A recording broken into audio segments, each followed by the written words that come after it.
welcome to another episode in our webinar series in Conversation with Government. Thanks to our friends at Western Cape Government for another great collaboration.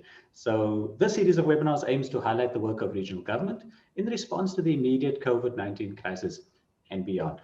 So COVID-19 has wreaked havoc on global economies, and South Africa has certainly not been spared. This pandemic has placed enormous strain on public services and underscored dire levels of inequality in South Africa. It's worth remembering that South Africa continues to have one of the highest Gini coefficients in the world, which makes us one of the most unequal societies on the planet. So stronger collaboration between government and industry has never been more important as we navigate our way back to some sense of normality. South Africa was, of course, in poor shape before the COVID-19 crisis, and many have abandoned all hope that we might yet emerge stronger than before. Businesses collectively arisen to this challenge through initiatives such as the Solidarity Fund and Business for South Africa. However, keeping abreast of this rapidly evolving space has been fairly challenging, particularly for those of us down here in the Western Cape. And it's been compounded by disinformation and a lack of transparency in government decision-making. We also do not know the time and magnitude of a possible third wave in the Western Cape. And recent events in Europe certainly indicate that this crisis is very far from over. And so it was immensely refreshing when almost exactly 1 year after the pandemic first surfaced in the Western Cape, the Minister of Finance and Economic Opportunities tabled his budget for the province. Not a budget focused on austerity measures and gloom, but rather a budget for hope. Something I think we could all use much more of at this time. But before we hand over to our Minister, a massive thanks to our session sponsor. And I'm very pleased to say South African Law Firm of the Year for 2021, Webber Wentzel, who did not hesitate for a second to collaborate on this event. Massive thank you, Mr. Gavin Fitzmaurice, for your support. Tell us briefly, why is this important for Webber Wentzel? Hi, Ryan. Good morning to you, and good morning to the team. Good morning to Minister Maynier and your colleagues, Helen, Solly, and Roy. But we go back a long way, Webber Wentzel, with Accelerate Cape Town, in fact, right to the very beginning. And I'm proud to say that, I was the much younger lawyer at the firm that was approached when thought was being given to getting this organization off the ground 15 years ago. And I thought to myself, that actually sounds really interesting. And so my partners got behind it, and we were a founding member back in 2006, if my memory serves me, without doing any homework. And so now here I am 15 years later, and I have the great pleasure of not only being the managing partner of Webber Wentzel's Cape Town office, but also being a board member of Accelerate Cape Town. I'm very proud to wear both those hats. And what's exciting for me personally is how often those two roles support each other. And one never finds any sort of conflict of interest because one is always able to promote the interests of business in Cape Town, and also obviously at the same time to hopefully advance the cause of one's law firm, of which one is rightly very proud. So we are a long-standing sponsor right from the beginning, and we're delighted to be able to sponsor this session today. Before COVID-19, we used to love hosting these sessions at our offices, and would very much enjoy seeing you all in person. And we look forward to a future. And I think the buzzword of the day probably is hybrid, in which we do a bit of this and a bit of that. And I'm looking forward to seeing you all in person again. But obviously that's not possible at this stage. And there's great concerns about what lies ahead. Did anyone say third wave? We hope not. We've all learned to adapt. And so here we are at another virtual gathering, which means that we can embrace all the great benefits of technology, something which we as a firm were very, very excited about. How smoothly we transitioned a year ago into operating from 2 offices in South Africa into about 800 offices. And, when I mentioned that to one of our big insurance clients very proudly, he said, oh, okay, that's not bad. We have 20,000 offices around the world. So these are the things that have been achieved, and we're proud to play our own small role. One of the most striking features of the last year for me was also what could be achieved between government and the private sector when we collaborate. And we're all capable, and I'm sure all of us in this forum are capable of criticizing, and may I say particularly national government, obviously. I have no criticisms to make of our Western Cape government, you'll be pleased to know. But Webber Wentzel, through Business Leadership South Africa, worked hand in glove with the national government on several major COVID-19 related projects since the pandemic struck successfully. Our first successful initiative was the National Ventilator Project, in which we assisted in putting the project together and which ultimately built 20,000 ventilators. We are now assisting with the procurement of COVID-19 vaccines for the country. And obviously this is a massive issue, and I'm sure that will come in for discussion during the course of this session. But our involvement in that has certainly produced some good effect and has definitely promoted the procurement of those vaccines. So we're very proud to have that involvement. And also to mention that the thousands of hours and the many all-nighters that our many lawyers have put in on those projects has all been on a pro bono basis. So following from this momentum and having seen and experienced what is possible when we work together, we are very proud to sponsor today's session with Minister David Maynier, who you will know is the Minister of Finance and Economic Opportunities in the Western Cape. It feels truly apt that we should do so. And simply because I have this role as sponsor and hence get the first word, I'm not going to miss the opportunity. I'm sure it'll come in for conversation during the course of the hour, but miss the opportunity to note and congratulate the Minister on yet another proud audit outcome, because of course of billions of rands, unfortunately, of unauthorized expenditure in the country, there was not a single cent of unauthorized expenditure in the Western Cape. And then this terrible blot on the copybook, the 118,000 rand in fruitless and wasteful expenditure in the Western Cape. Well, that's of course a drop in the ocean in a country where there unfortunately are billions of rands of fruitless and wasteless expenditure, nearly 100,000 in the Western Cape. Absolutely extraordinary track record. Congratulations, Minister, to you and to all of those on your team that have been part of this extraordinary achievement. So I'd like to take this opportunity to express my gratitude to everyone in the Western Cape government for all this hard work, and also for all that you've managed to date to achieve in relation to COVID-19 in the Western Cape. And without cataloguing all of those successes, we've certainly seen what is possible when government functions properly, and well done to you. Anything is possible when we work together for the greater good, and I'm really looking forward to a fruitful engagement this morning. Back to you, Ryan, to introduce the Minister. Thank you very much, Gavin. I think we are immensely fortunate to have a firm of your caliber in Cape Town, and extremely grateful for your support. So thank you very much for that. Okay, so moving swiftly along, just a quick housekeeping note. We'd like this to be as interactive as possible. So please do use the chat and Q&A functionality, and feel free to add comments and questions throughout the presentation, and we'll engage around those in the Q&A at the end. Okay, so as Gavin has mentioned, we're immensely honored to be joined this morning by Minister of Finance and Economic Opportunities, Mr. David Maynier, to share his plan to defeat COVID-19 in the Western Cape and instill hope across the province. The Minister's full bio is available on the registration page, so please go and have a look at that if you haven't already. But suffice to say, he has promised that he will be working around the clock to grow the economy and create jobs, maintain stable public finances, and promote clean government in the Western Cape, which, as we've just heard, is a project well underway. And these are certainly ambitions that are well supported by business in the region. On that note, Minister, thank you very much for your time this morning. Good morning. Hi, good morning, Ryan and Gavin. Thank you very much for that compliment. I really do appreciate it.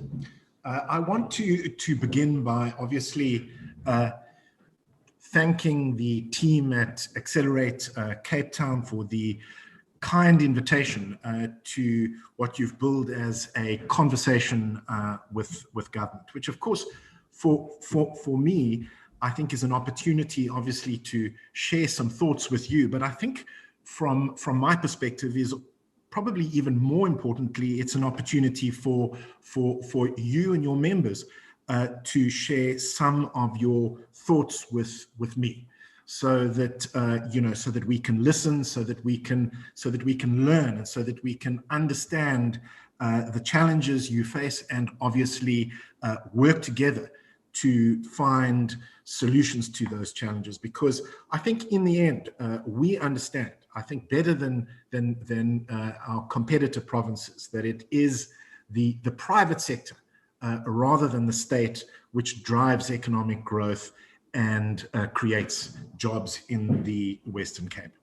Ryan, before I jump in, I think it's appropriate just to note that I am joined by Solly Fourie, who is the head of department of economic development and has done an immense amount of work in the ease of doing business environment. I'm joined by Roy Haverman, who is a Deputy Director General in the Provincial Treasury and who has done an enormous amount of work on the budgeting for infrastructure and our vaccine strategy, which I will touch on. And then I'm joined by Helen Davis, who's a Chief Director in the Department of Economic Development, who has led and done an enormous amount of work on energy resilience in the Western Cape. I think if we step back, if we look back, I think it's fair to say that we have worked hard. We have worked around the clock through the pandemic to find, I think, a balance between saving lives and saving livelihoods. And we've worked, I think, very hard and in collaboration with the private sector to open the economy safely and responsibly in the Western Cape. It includes, if we look back over the past year, some great successes, opening up e-commerce, opening up construction, opening up tourism. If you remember the red list and the ban on domestic provincial travel. And then, for example, opening up the George Airport in the Western Cape. And I think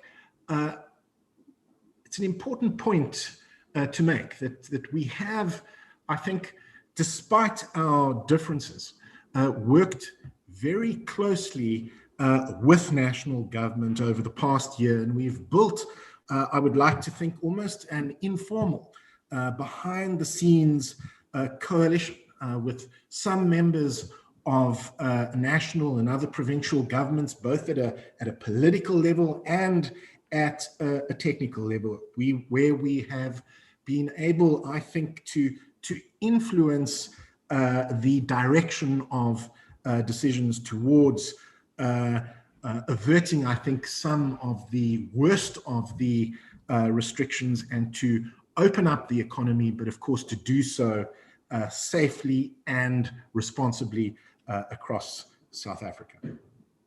If we then look forward, I mean, we have a recovery plan guided by what Premier Alan Winde refers to as our 3 North Stars, which includes jobs, safety, and well-being in the Western Cape. I mean, we know, and nobody knows better than the participants in this webinar, that the economy, of course, has been hard hit. But we are seeing signs of economic recovery, and although there are significant downside risks, we expect the provincial economy to grow by about 4.6% in 2021, 3.1% in 2022, and 2.8% in 2023. We, as a provincial government, will be spending about 17 billion rand over the medium term to boost economic growth and create jobs in the Western Cape. And we will be focusing on a number of areas. We'll be focusing on accelerating the ease of doing business, boosting investment and promoting exports, increasing spending on infrastructure, scaling up work opportunities, and of course, ensuring economic resilience in the Western Cape.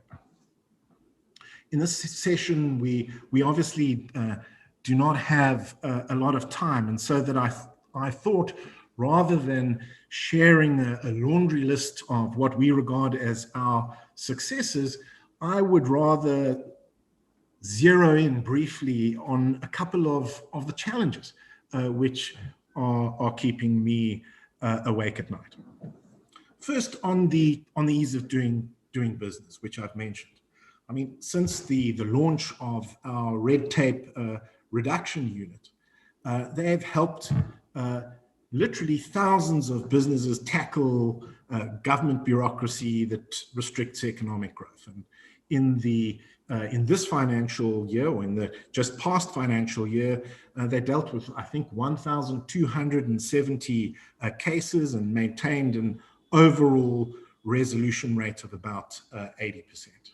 So we have been really great at working on cases, but I think where we need to focus now is on eliminating systemic obstacles to economic growth and job creation in the Western Cape. And there's no better candidate, I think, than the Port of Cape Town. And so our ease of doing business is going to be focusing, for example, on the Port of Cape Town, which, as you know, is, or as many of you will know, is really facing significant challenges for a whole range of reasons: aging infrastructure, staff shortages, high winds and weather events, and of course the COVID-19 pandemic. The result, of course, which many of the participants will be aware, is that although vessels are now berthing on arrival, they have in the past few weeks been bypassing the port, and in some cases waiting up to 12 days in order to berth, which obviously negatively affects the economy throughout the port logistics chain.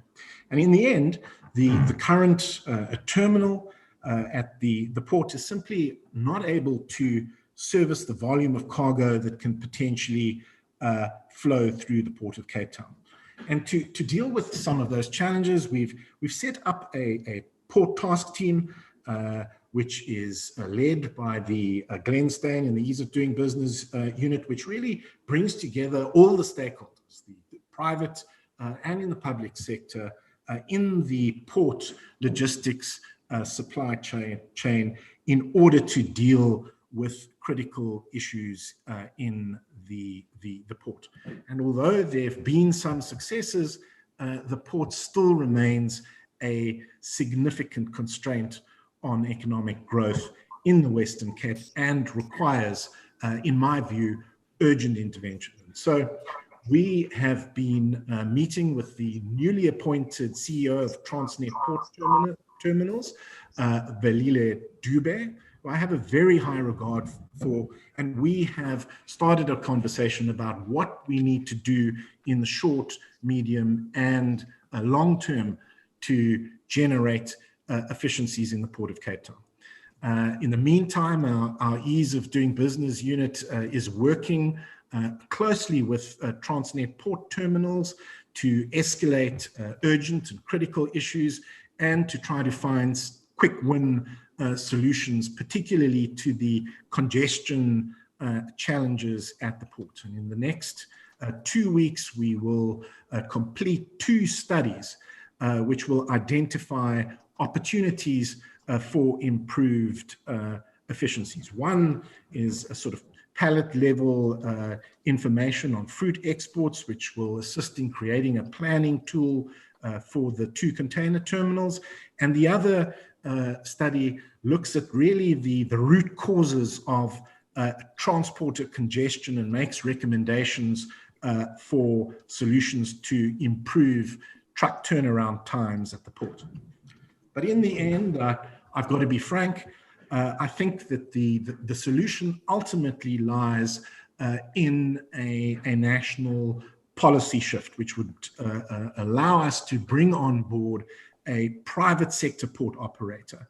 And that is a conversation that we have started with Transnet.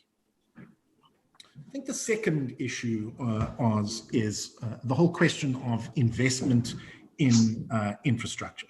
Now, we will spend about 29 billion rand on infrastructure over the medium term in the Western Cape.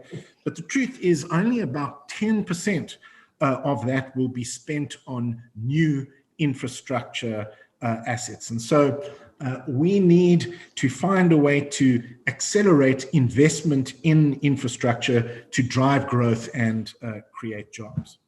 Now, we know, of course, that investment in the identification and preparation of infrastructure projects has significant benefits, which is why we have established what we have called a new project preparation facility, which will assist departments and public entities with project preparation costs to create a clear and visible pipeline of well-prepared infrastructure projects, which of course is vital. We've already allocated our first almost 24 million over the medium term to the first tranche of projects, and we'll be issuing guidelines and making further announcements so that there are for additional applications to the project preparation facility in this new financial year.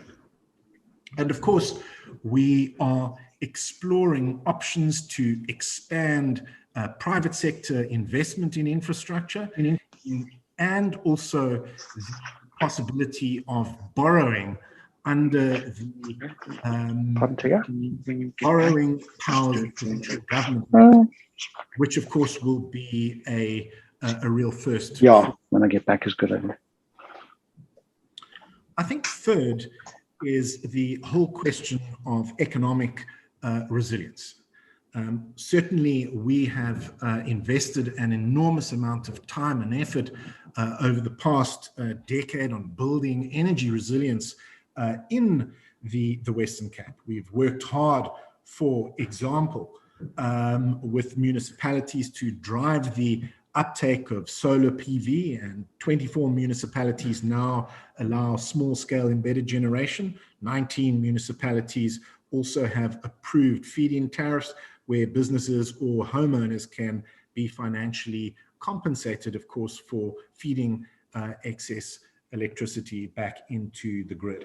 And this initiative over the last couple of years has led to approximately 167 megawatts of small-scaled embedded generation being installed to date across the Western Cape, which is, I think, a superb achievement.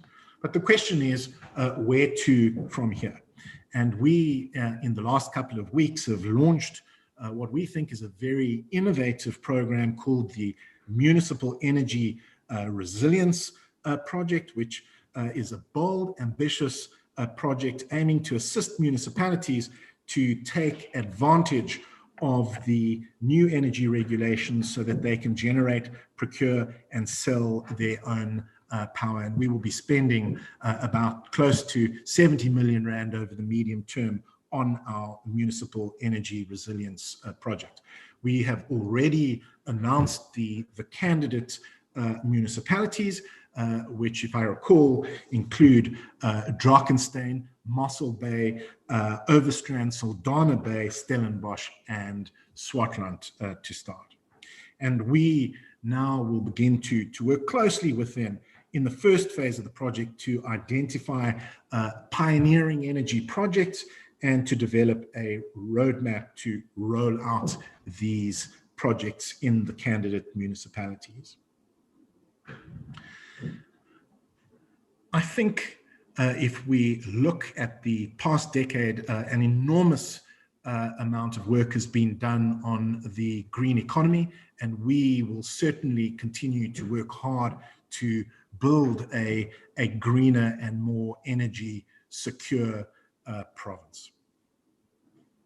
I think in conclusion, I mean, we have to face the elephant in the room, and that is that we are obviously locked in a struggle between a virus and a vaccine. And the virus, I think, to be honest, is of course winning for now. And in the end, our economic recovery, of course, depends on vaccinating as many people as fast as possible, which is why we have mobilized a 2.17 billion rand war chest to defeat COVID-19 in the Western Cape. We've allocated 326 million rand for the rollout of vaccinations, which will be spent on rolling out up to 5.1 million vaccinations in the Western Cape. We've allocated 75 million rand for the procurement of vaccines, which may be spent on procuring up to about 500,000 single-shot vaccines for the Western Cape. We've allocated 20 million rand for communications on vaccines, which will obviously be spent on communicating the benefits of being vaccinated in the Western Cape. And we've allocated 832 million rand to respond to a possible third wave, which will be spent on a range of needs, rapidly expanding testing, providing personal protective equipment, on the efficient supply of oxygen, and of course, building critical care capacity in the province. There is, of course, in this environment, significant and really unprecedented uncertainty, which has major cost implications. And we also, as Ryan mentioned earlier, do not know the time, location, and magnitude of the possible third wave. And for that reason, we have maintained an element of fiscal flexibility so that we can be agile and flexible in our response. And we've ring-fenced a further 800 million rand in the provincial reserves to support the fight against COVID-19 in the Western Cape. If those numbers to some may seem a little large or perhaps excessive, bear in mind that we estimate that each wave of the pandemic costs us about R1 billion in the Western Cape. We have also, in the interim, made some progress with phase 1 of the vaccine rollout. And so far, I think just over 50,000 healthcare workers have been vaccinated. 4,436 vaccinators have been registered. More than half of those have already completed their training. And I think about 54,000 vaccines have been received through the Johnson & Johnson implementation study. Of course, I think, and this was touched on earlier, what is going to be absolutely vital going forward in our vaccine strategy into phase 2 is going to be a very strong partnership with the private sector in the rollout of the vaccines in the Western Cape. There is an element at this stage of policy uncertainty, but at the end of the day, we will be holding a series of engagements with business leaders such as yourselves to discuss in depth how we can ensure a successful and rapid rollout of vaccinations in the Western Cape. In closing, Ryan and Gavin and all the participants, I and my team obviously look forward to engaging with you, listening to you, hearing your concerns and your ideas and your suggestions so that we can work together, the state and the private sector, to rebuild the economy and, of course, to create jobs in the Western Cape. Thank you very much. Thank you very much, Minister. I think that's incredibly encouraging. You're absolutely right. We cannot underestimate or overstate the importance of getting everybody vaccinated as quickly as possible. And we're going to need everybody to chip in and get involved. I read a very concerning figure, I think it was about 2 weeks ago, that at our current rate of vaccination, it'll take just over 18 years to get the South African population vaccinated, which certainly is completely unacceptable. And so we will need everybody to do what they can to make sure that we get people vaccinated as quickly as possible. Please, I'm not seeing any questions coming through at the moment, except for 1 or 2 little ones. Maybe an interesting segue into the Q&A is how has the COVID-19 pandemic affected relationships between national or I suppose across all spheres of government? Has it bolstered relationships and encouraged people to work better together, or has it put a strain on those relationships?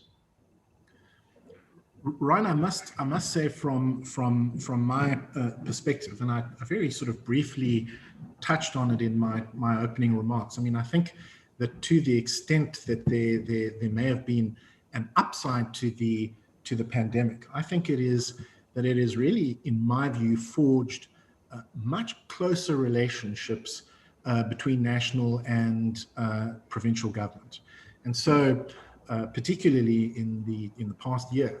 I mean, we spent considerable time engaging both at a political level with national ministers, and obviously at a technical level on policy issues, and collaborating very closely on particularly the configuration of restrictions. And of course, obviously, our aim was to favor the opening of the economy, obviously with a qualifier that it be done safely and responsibly. And I mean, we interacted with, as I said, national government, and certainly I think have had quite significant influence on heading off I think some of the more, shall we say, unreasonable and onerous restrictions contemplated by national government. And certainly, you know, net, I think that there are certainly much closer relationships between national and provincial government than existed before the pandemic, which I think is very good for the Western Cape. Yeah, absolutely. That's incredible. And I have to be honest. I mean, I think we do need to agitate in this space, and I think we do need to keep putting pressure on national government to make sure that we can achieve the outcome that we also desperately need as quickly as possible. So we really do appreciate, I think, the efforts that you guys are putting in to make sure that at least in the Western Cape, we can have some level of preparedness, you know, irrespective of challenges with procurement. The bigger challenge is going to be the logistics of getting people vaccinated, and we need to be prepared for that, and we need to be preparing for that. Even though I think it was Churchill who said, planning is essential, but plans are useless. So because it's such a rapidly changing space, we do need to be agile, and we do need to be able to adapt at very short notice.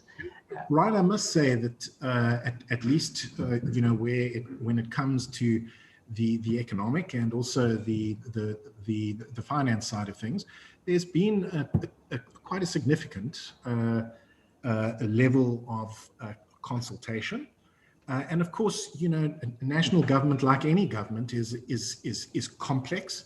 It is, you know, there are ministers with different views. There are premiers and MECs with different views, and I think, you know,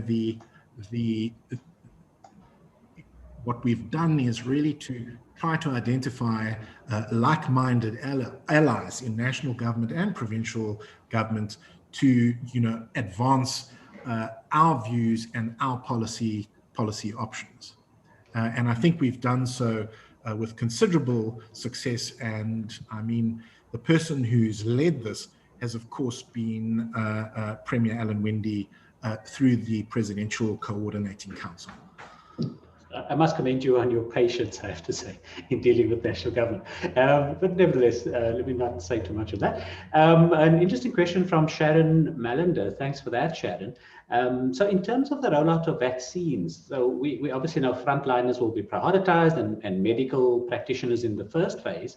But what about phase 2? How do we define who frontline staff are? Does this, for example, include retail store staff and other sort of, you know, service providers, hairdressers, for example, and so on, because these people are all essential for the economy?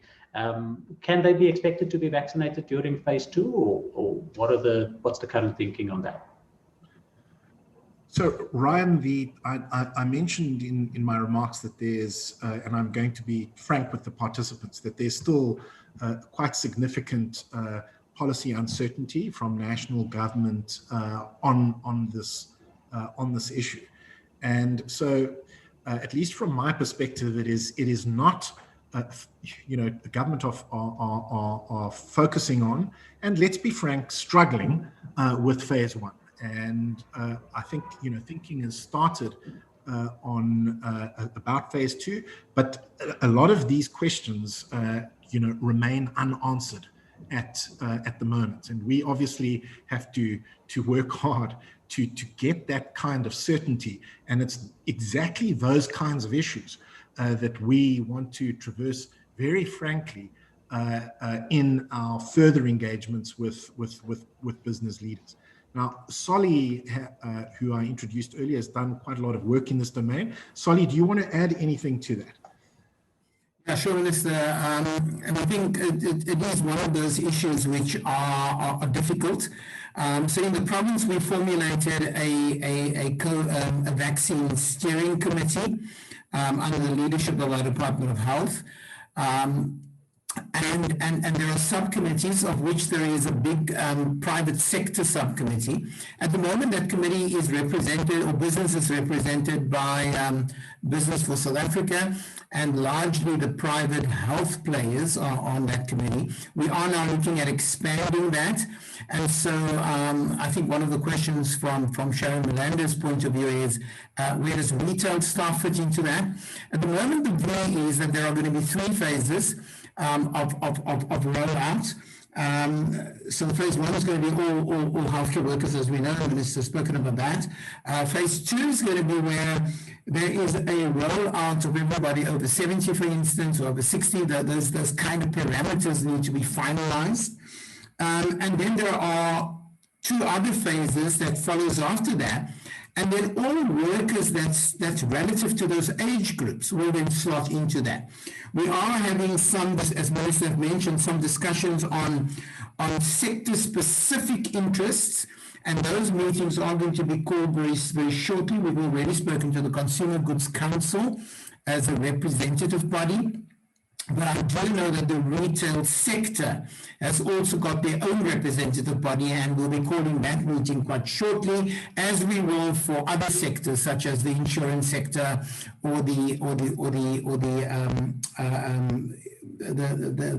taxis, for instance, and so on. So there is going to be a rollout of discussion in order to formulate what the best input from business is going forward into those subcommittees. Thanks. Thanks, Holly. That's a good segue actually into a question that's come through from Nawal. Thanks for that, Nawal. And she's sort of indicating, we previously hosted Business for South Africa, and it was one of the Discovery Health executives who's very much involved in this. And Discovery had indicated that they can vaccinate up to 50,000 people per day. And they're very much part of all the structures. So are there any insights in terms of why government is not embracing these medical schemes and not working more efficiently with these companies to roll out vaccines? I mean, Ryan, I'm going to ask, Solly or Roy if they want to contribute. But, at the end of the day, I mean, I think that, this is one of the areas of disagreement. I mean, our view is that the private sector needs to play a major role in the vaccine rollout, and one would like to think that as we get into phase 2 and phase 3, where you really require significant scale, that the private sector, including firms like Discovery Health, will be key partners.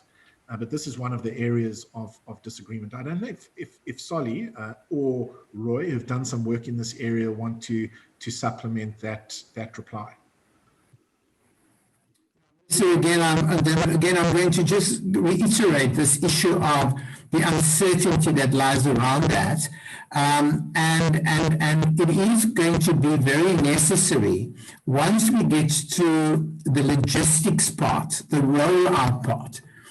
I cannot see that private sector is not going to play a massive role in getting to that space. But as yet, we don't have clarity on what that role is going to be and how it's going to be rolled out. Thanks. That's right. I mean, as you can imagine, I think this is immensely frustrating for business who are standing by and ready to get stuck in. And you know, some of our members have campuses with thousands of employees and simply can't get going because they're not able to do the necessary. And it's unfortunate, but we hope that we will see some certainty and clarity around the vaccine strategy. And hopefully a shift in that direction. Roy, I don't know if you want to add anything to that.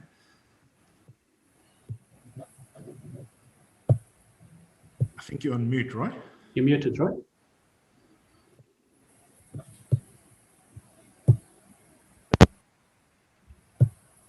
In terms of that is definitely a strategy that we're national government about.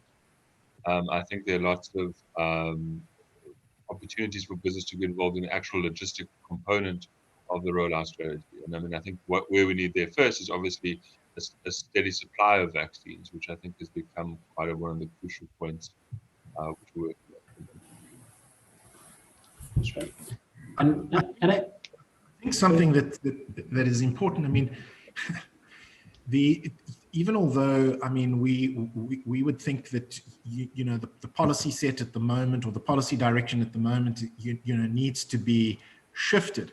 I mean, in our conversations with at least some departments at national government level, again, at a political and technical level, there isn't, frankly, major opposition, and indeed in some quarters there's big support for a greater role for the private sector in the rollout of the vaccine. So, I mean, hopefully we can use the relationships with national government to try to influence the policy direction going forward.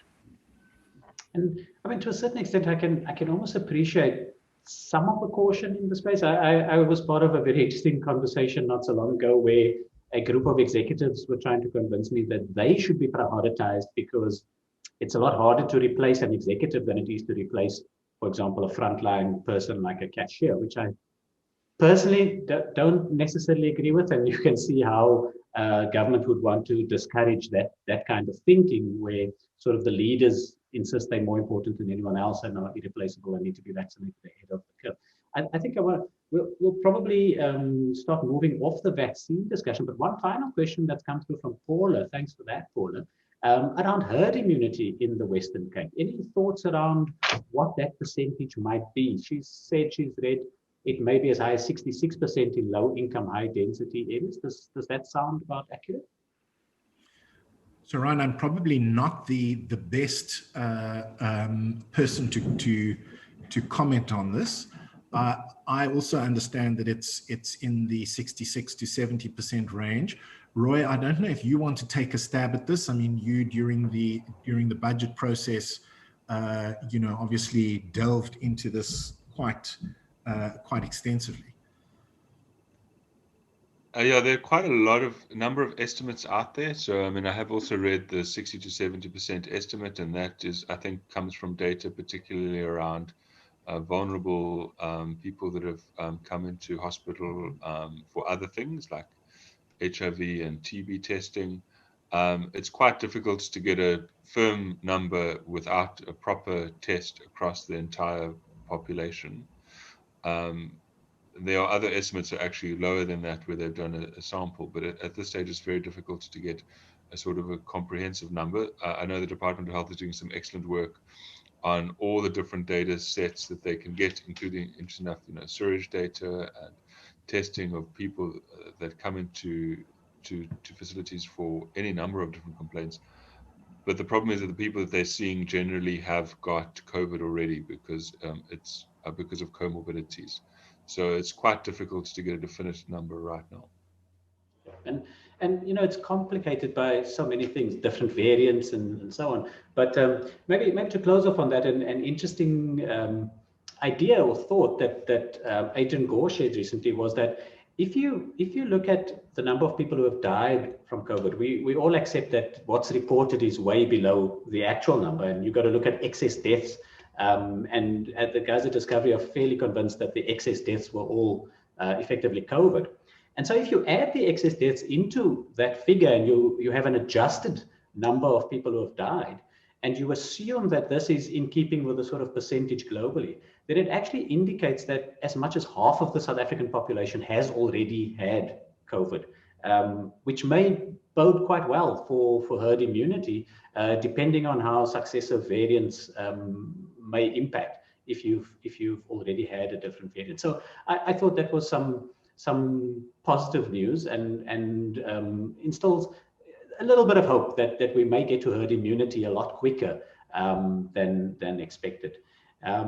Okay, so moving off the vaccine for a little bit, since we have about 10 minutes left. Let's see, where can we? Okay, is there any planned local financial support for the hospitality industry in the Western Cape? I mean, we know this industry has been absolutely ravaged by the pandemic.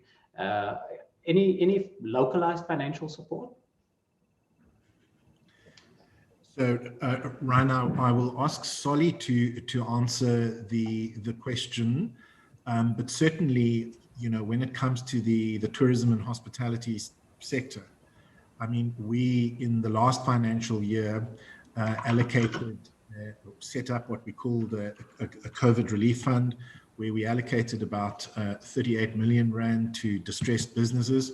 We also worked very hard on extending the UIF TERS relief scheme, and also really leaned in to assist firms in that sector who were struggling with the UIF TERS system. So we certainly are committed to doing everything we can to support the sector. And I'll ask Solly to jump in.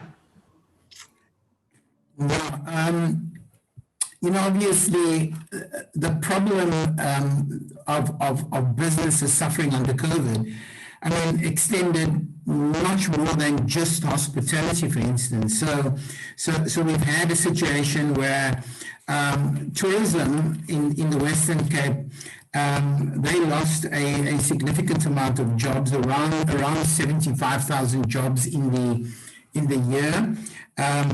The informal sector lost about 25,000 jobs in the year. The construction sector lost about 17,000 jobs. The trade sector wasn't that much affected, so their losses have not been significant. And manufacturing has also lost about 10 or 12,000 jobs over the year. That is, if you compare the end of last year, end of 2020, with the end of 2019.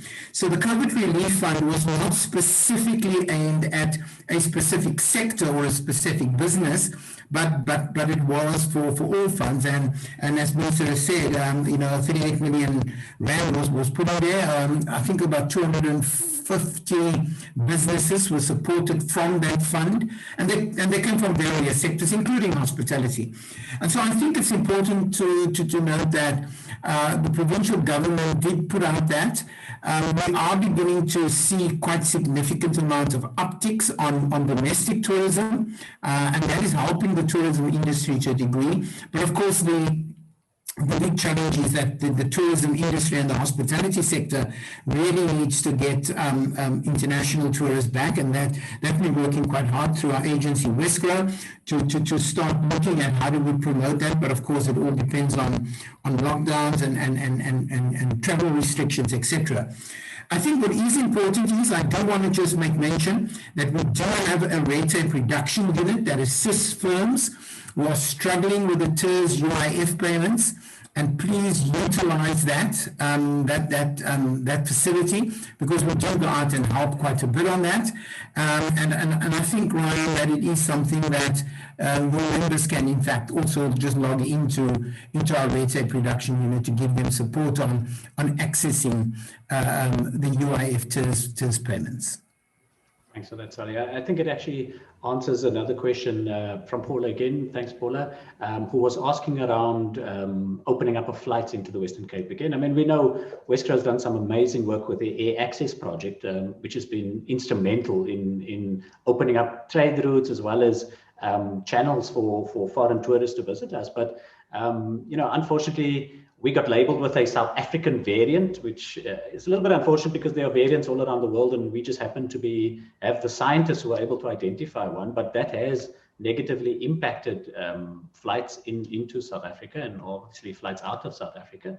But I fully agree with you, Solly. I do feel domestic tourism is a key interim opportunity, and I would personally just like to encourage everyone on this call to visit your little local towns. There are some incredible small towns in the Western Cape that have amazing tourist facilities and opportunities, and I think the more of us that are willing to go out and experience that, the better chance that industry has to stay afloat. Maybe in the last couple of minutes, just to move off of that for a minute, a question from Justin Smith. Thanks for that, Justin. Thanks for your mention of the green economy and the progress on energy security. Could you let us know how much is being invested around water resilience in the province and in what form? Thanks, Ryan. I'm going to ask Helen if she would dive in to answer that question. Thanks for the question, Justin. So yeah, we certainly do continue to work on economic water resilience, or water resilience in general. Following the recent water crisis, we by no means view the fact that that crisis will never happen again. So there is still a lot of work to take place given climate change projections, economic and population growth, etc. On the business side, we continue to run a water sector desk, which is run through Green Cape. And that focuses both on helping businesses to improve their water efficiency, but also to help businesses in the water sector to grow, establish, find markets, etc. So one particular component we've been exploring is the Western Cape Water Innovation Network, which will help businesses in the water sector to matchmake, to commercialize, set up demonstration plants, etc. And we're working in collaboration to set up a national platform in that regard. We're also looking to the Department of Local Government is running an integrated water response framework, and that is looking at balancing water. Sure. I think we've lost Helen, unfortunately. But you know, for my sins, I can chip in here as well. For my sins, I have served on the Water Resilience Advisory Committee for the last couple of years. And I have to say that just as a business representative on that, I've been immensely impressed by people like Helen, Green Cape, and some of the City of Cape Town officials, just with regard to the intelligence and commitment with which they've addressed water resilience. And certainly from my perspective, I have a lot of confidence in the city and in this region to bolster our water resilience. The Day Zero scenario was obviously a massive wake-up call, but it did serve to stimulate a lot of very good activity and put in place a lot of good structures that I think will bode us very well into the future. So at least for now, water resilience is one of the concerns much lower down on my list of concerns as a business in this region. So I think, you know, really it should be said well done to Helen and co, Green Cape, as well as City of Cape Town for how they've managed that. Okay, so we are rapidly running out of time. Maybe one last question, if we have time for it, from Glynis Kutsia. Thanks, Glynis. Could the Minister possibly provide more detail on the Municipal Energy Resilience Project and how IPPs may be able to access the project to assist with both the planning phases as well as the implementation phase of such projects? What mechanisms will be used within the context of the MFMA and MSA to facilitate the procurement of renewable energy so that these projects are not held up by the red tape involved? So Ryan, it is a great question, and Helen is perfectly placed to answer that question. I just hope that she is back on and has restored her connectivity.